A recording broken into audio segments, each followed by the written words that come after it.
Derdema dermanema, dekama kalikema, bindime bonozunema.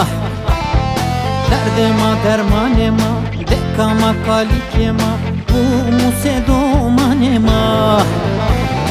Kılmancıya royehema, her de khod zennete. Beylik herediye işi İmam Erkem oğluyla Mansur Yavaşoğlu gitti getirdi ha.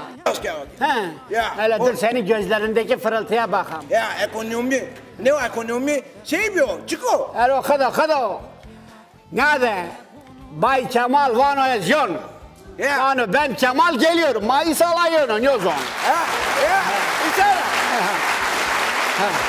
Yegana mire telefon kano. Vano apo sekana. Aroj mire telefon kar. Vano hasile kutarame vir. O mekarem ince eso. O mekarem. Mekarem o.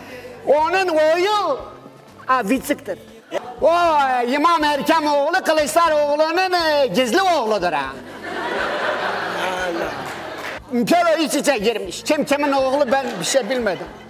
Ama Ezvan inşallah bu karabalık karmaşa gındır mındırdan bir şey çıkar.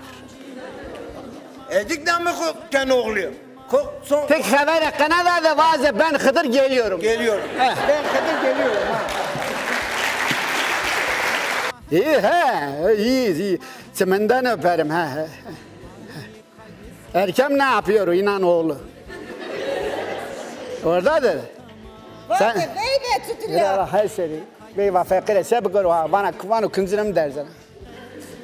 Yine mutfaktasınız.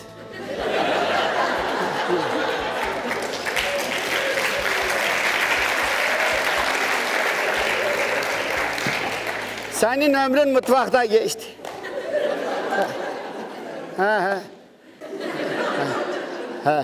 Erok Kemal kadar tocuntar sana bir şey soracağım bana doğru söyle.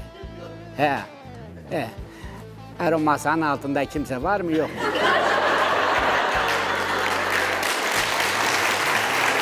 Derdema dermanema, dekama kalikema, bindime bonozunema.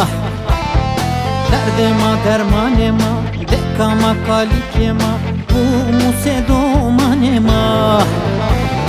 Kılmancıya royehema, her de khod zennete.